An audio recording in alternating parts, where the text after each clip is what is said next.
जानकी जीवन स्मरण जय जय राम पार्वती पते हर हर महादेव पुंडलीक वरदा हरि विठ्ठल श्री अनंत कोटी ब्रह्मांड नायक राजाधिराज सच्चिदानंद सद्गुरु श्री ब्रह्मचैतन्य महाराज की जय. श्री महाराजांच्या सेवेमध्ये आपण दासबोधाची उजळणी पाहतोय. आज आता आपण 9व्या दशकातील 9वा समास संदेह वारण पाहणार. समासाच्या सुरुवातीला श्रोत्यानं ब्रह्माचे गुण सांगितले आणि एक प्रश्न उपस्थित केला. आता हे काही श्रोता पहिल्यांदा करत नाहीये. मागं एकदा समर्थांनी सांगितलं की जोपर्यंत देहभाव आहे तोपर्यंत त्या सापेक्षच शंका प्रश्न येत राहणार. ब्रह्मस्थितीबद्दल प्रश्न करायचे असतील तर ब्रह्मस्थितीत जाऊन करावे लागतील, पण ब्रह्मस्थितीत गेल्यानंतर प्रश्नच राहत नाहीत अशी वस्तुस्थिती आहे. तरीही प्रश्नोत्तर हा संवाद सुरूच राहिलेला आहे. पहा ना, श्रोता म्हणतो, ब्रह्म वारिता वारेना, ब्रह्म सारिता सरेना, ब्रह्म काही ओसरेना एकीकडे, ब्रह्म भेदिता भेदेना, ब्रह्म छेदिता छेदेना, ब्रह्म परते होयना केले तरी, ब्रह्म खंडेना अखंड, ब्रह्मी नाही दुसरे बंड, तरी कैसे हे ब्रह्मांड सिरकले मध्ये. परब्रह्माच्या ठिकाणी कोणताही विकार नाही. परब्रह्माचा नाश कुणी करू शकत नाही. परब्रह्माला कुणी मोडू शकत नाही. परब्रह्माला कुणी निर्माण करू शकत नाही, बाजूला करू शकत नाही. त्याच्यामध्ये काही कुणी साठवू शकत नाही. त्याच्यात कुणी कुठला बदल करू शकत नाही. ब्रह्माला भोग पाडावं म्हटलं तर तसंही करता येत नाही. ब्रह्माला कुठे ढकलून द्यावं म्हटलं तर तसंही करता येत नाही. ब्रह्म अखंड आहे, त्याचे तुकडे करता येत नाहीत. एक जिन्सी ते आहे, तिच्यामध्ये दुसरं काहीही नाही. असं जर असेल तर त्याच्यामध्ये हे ब्रह्मांड शिरलं कुठून? आता ब्रह्मांड म्हणजे काय? शिष्य लगेच म्हणतोच आहे.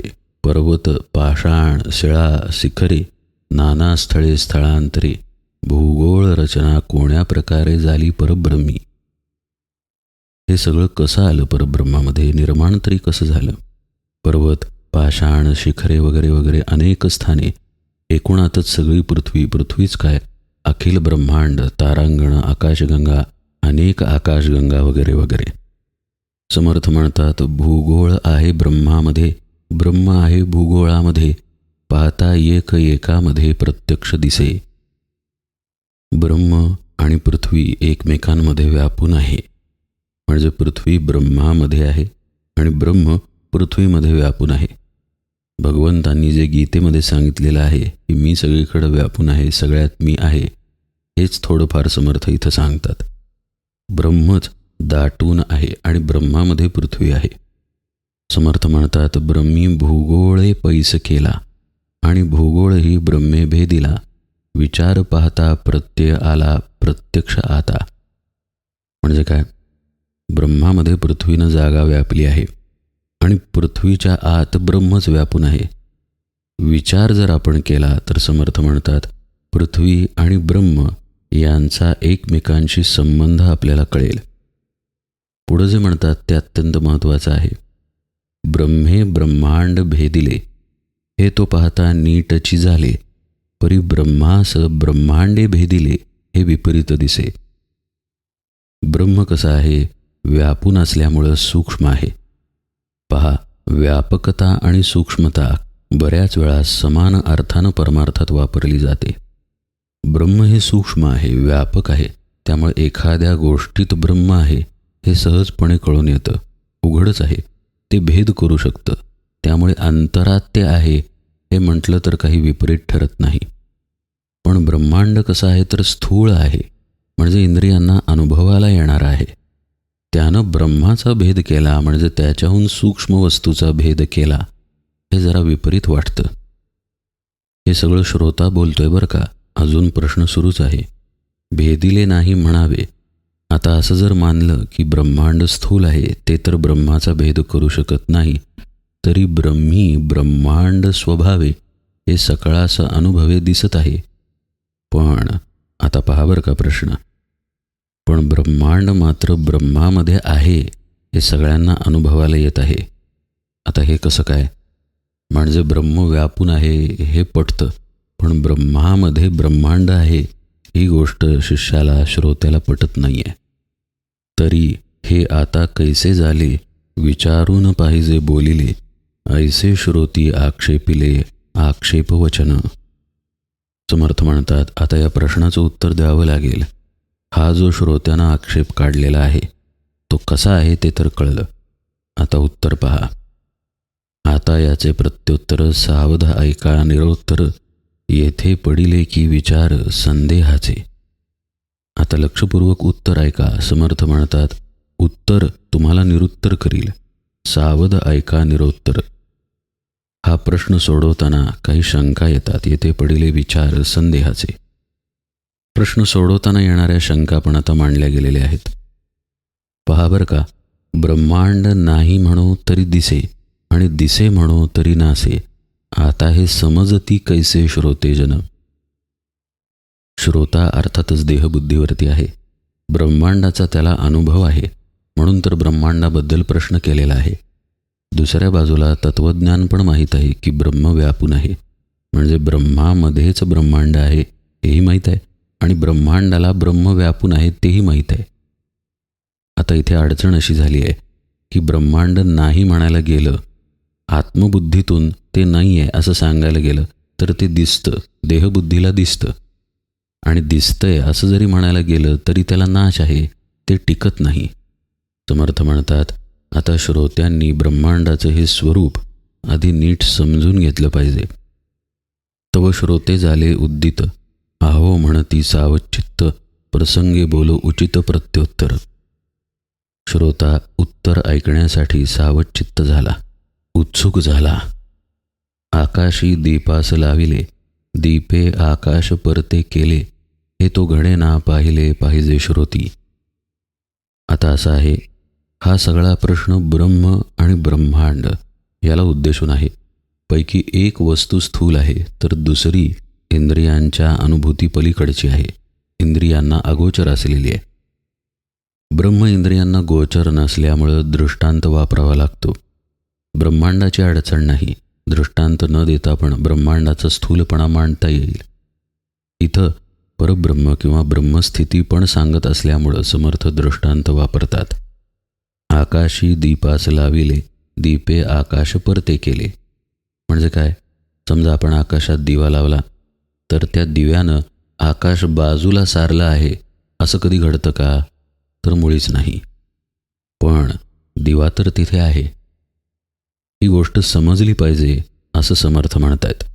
आप तेज अथवा पवन सारू न सकती गगन, गगन पाहता सघन चळेल कैसे. आप तेज पवन या गोष्टी आहेतच की आकाशामध्ये, पण त्यानं आकाश बाजूला होत नाही, ते आहे तसं राहतं, त्याच्यामध्ये काही बदल होत नाही. अथवा कठीण झाली मेदनी, तरी गगने केली चाळणी, पृथ्वीचे सर्वांग भेदुनी राहिले गगन. याची प्रचित ऐसी असे, जे जडत्वा आले तितुके नासे, आकाश जैसे तैसे असे चळणार नाही. एक गगनाचं उदाहरण पाहिलं ज्याच्यामध्ये आप तेज वगैरे खेळत आहेत, तसंच पृथ्वीचंही उदाहरण समर्थ देत आहेत. पृथ्वी कठीण आहे, समर्थ म्हणतात यात तर काही संदेह नाही, पण आकाश सूक्ष्म आहे, त्यामुळं ते पृथ्वीमध्ये सर्वत्र दाटून आहे, व्यापून आहे. आकाशानं पृथ्वीची जणू काय चाळण केलेली आहे असे शब्द समर्थ वापरतात. पुढं ते म्हणतात, याची प्रचित ऐसी असे, जे जडत्व आले तितुके नासे. जे काही जडत्वाला आलेलं आहे ते नाश पावतं, म्हणजे बदलतं, हे आपण अनुभवतो. पण आकाशाचं मात्र तसं नाही. आकाश जसंच्या तसं राहतं आणि ते तसं असल्यामुळंच सगळीकडं व्यापून जातं. म्हणजे पहा, आकाश सूक्ष्म असल्यामुळं पृथ्वीचा भेद करू शकतं, पृथ्वीमध्ये चराचरात व्यापून राहू शकतं, हे तर उघडच आहे. पण ही पृथ्वीसुद्धा आकाशामध्ये आहे हे पण प्रत्ययाला येतं हे समर्थ सांगतात. हाच तर खरा प्रश्न होता श्रोत्याचा, की ब्रह्म सगळीकडे व्यापून राहू शकतं हे कळतं, पण ब्रह्माचा भेद एखादी स्थूल वस्तू करते म्हणजे काय? तर तसं नाही. ब्रह्माच्या आधारानं ती राहते म्हणून त्याचा भेद केलाय असं वाटतं, त्याच्यात काही बदल झालेला असत नाही. पृथ्वीला आकाशाचा आधार आहे, पण आकाश पृथ्वीतही व्यापून आहे. वेगळेपणे पाहावे तयास आकाश म्हणावे, अभिन्न होता स्वभावे आकाश ब्रह्म. फार मोठं तत्त्वज्ञान समर्थांनी सांगितलं. वेगळेपणानं जर आपण पाहिलं तर त्याला आकाश म्हणता येईल. म्हणजे त्याच्या ठिकाणी गुण लावता येईल. त्याचा आधार आहे आणि ते व्यापून आहे असं म्हणता येईल.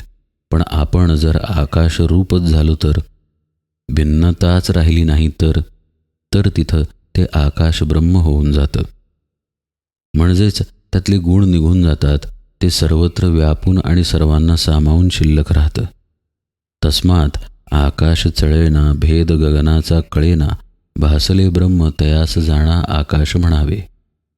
किती सुंदर सांगितलं पहा समर्थांनी. प्रत्यय जर येत असेल ब्रह्माचा तर त्याला आकाश म्हणायचं. तद्रूपता असेल तर प्रत्यय तिथं नाही, मग ते आकाश ब्रह्म आहे. समर्थ म्हणतात, आकाश ब्रह्मासारखं निश्चळ आणि अविनाश आहे. त्यामुळं आकाशाचं खरं स्वरूप आपल्याला कधीही कळणार नाही. कारण आपण भेदानं जाणून घ्यायला जातो. म्हणून व्यापकत्व व्यापक झाल्याशिवाय कळू शकत नाही. परब्रह्म वेगळेपणानं पाहिलं की त्याला मग आकाश म्हणायचं. आणि एकरूपता झाल्यानंतर ब्रह्मस्थितीच. आता हे आकाश तत्व शून्यावस्थेला सुद्धा दाखवतं. साधनेतील शून्य दशा आणि मग शून्याला पाहणारा लीन होऊन जाणं आणि तिथं ब्रह्मस्थिती येणं, असा पण गूढार्थ इथे आहे. निर्गुण ब्रह्मसे भासले कल्पू जाता अनुमानले, म्हणून आकाश बोलिले कल्पनेसाठी. कल्पना यावी म्हणून आकाश वापरलेला आहे इथं. आकाशाकडे जर बघितलं तर ते निर्गुण ब्रह्म आहे की काय असंच वाटतं, असं समर्थ म्हणतात. पण ते तसं निर्गुण नाही. आकाशाच्या ठिकाणी पण 5 महाभूते आहेत. पण आकाशाचं व्यापकत्व आहे, आकाशाचा निर्लेपपणा आहे. त्यामुळं आपण आकाशाची उपमा ब्रह्माला द्यायला जातो. प्रत्यक्षतः ब्रह्म आकाशासारखं नाही. पंचभूतांमध्ये वास म्हणून बोली जे आकाश, भूतांतरी जो ब्रह्मांश तेची गगन. समर्थ म्हणतात, वास्तविक आकाश म्हणजे ब्रह्मच आहे. पण आता त्यात 5 महाभूते आहेत ना, म्हणून त्याला ब्रह्म म्हणता येत नाही. पण भूतांतरी जो ब्रह्मांश म्हणजे भूतांच्या आत पण ब्रह्मस्थिती आहेच. ती ब्रह्मस्थिती म्हणजे आकाश ब्रह्म आहे, खरं आकाश आहे. वस्तूच्या बहिरंगामध्ये किती फरक झाला तरी तिच्या अंतरंगामध्ये निश्चळ स्थिती राहते. तो वस्तूमधील ब्रह्मांश अंश आहे. म्हणजे पहा, आपण स्थितीनं जरी बदललो तरी आपलं माणूस पण तसंच राहिलं ना, तिथे ब्रह्माचा अंश आहे. म्हणजे आपल्या शुद्ध अस्तित्वापाशी. तसंच प्रत्येक वस्तूचं आहे. आणि हे अस्तित्व निश्चळ आहे. जसं आकाश निश्चळ आहे तसं. म्हणून प्रत्येक वस्तूमधला ब्रह्माचा अंश ब्रह्मांश निश्चळच आहे. प्रत्यक्ष होते जाते अचळ कैसे म्हणावे त्याते, म्हणून या गगनाते भेदिले नाही. समर्थ म्हणतात, ही 4ही भूतं जी आहेत म्हणजे आकाश सोडून बरं का, पृथ्वी आप तेज आणि वायू, ही भूतं आकाशामध्ये उत्पन्न होतात आणि पुन्हा त्याच्यात विलीन होतात. त्यामुळं त्यांना निश्चल म्हणता येत नाही. चलन आहे त्या भूतांना. पण ज्यात येतात जातात ते आकाश मात्र जसंच्या तसं राहतं. त्यामध्ये कुठलाही भेद नाही. पृथ्वी विरोन उरे जीवन, जीवन नसता उरे अग्न, अग्न विझता उरे पवन, तोही नासे. मिथ्या आले आणि गेले, तेणे खरे ते भंगले, ऐसे हे प्रचितीस आले कोणे परी. जे खरे आहे त्याला कधीही धक्का लागत नाही. त्यात कुठलाही बदल होत नाही. म्हणजे ब्रह्मामध्ये. पण आपल्याला वरती वस्तू येऊन गेलेल्या दिसतात. जसं आकाशामध्ये ढग आलेले दिसतात, असलेले दिसतात, हलतानाही दिसतात आणि गेलेलेही दिसतात. आपल्याला असं वाटतं की तिथे हालचाल आहे, कारण आपण आकाशाला ओळखलेलं नसतं म्हणून. आकाशाला ओळखलं म्हणजे आकाशरूप झाल्यानंतर तिथे निश्चलता आहे हे कळून येतं. आपल्याला वस्तूंची हालचाल दिसते कारण मूळ वस्तू जी आहे स्वरूप, त्याचं आपल्या ठिकाणी अज्ञान आहे म्हणून. समर्थांना सूक्ष्मात जाऊन असं सांगायचं आहे की ब्रह्माची व्यापकतासुद्धा कळली कोणाला? कळणारा तिथं आहे तर द्वैत आहे. त्यामुळे ती पण खरी कळलेली व्यापकता नाही. बरं, ब्रह्मांड ब्रह्माला भेदतं हे सुद्धा देहबुद्धीच्या दृष्टीतून वाटतं. प्रत्यक्षतः ब्रह्मच व्यापून असेल ब्रह्मांडामध्ये तर ब्रह्मांड ब्रह्माला भेदतं ही वस्तुस्थिती नसून ते सामावून घेतं, आधारानं राहतं ही वस्तुस्थिती आहे. पण त्यासाठी ब्रह्माला ओळखावं लागेल. भ्रमे प्रत्यक्ष दिसते, विचार पाहता काय तेथे, भ्रममूळ या जगाते खरे कैसे म्हणावे. आता ब्रह्मांडाचा अनुभव आहे म्हणून तर हा प्रश्न श्रोत्यानं केला ना. पण समर्थ म्हणतात भ्रमामुळं दिसतं, दिसत आहे म्हणजे ते नाशच पावणार आहे. यद्दृष्टम तन्नष्टम, त्यामुळं ते खरं नाही. मग जर बदल होणार असेल तर तिथं भ्रमही आहे हे उघड आहे. भ्रममूळ या जगाते खरे कैसे पाहावे.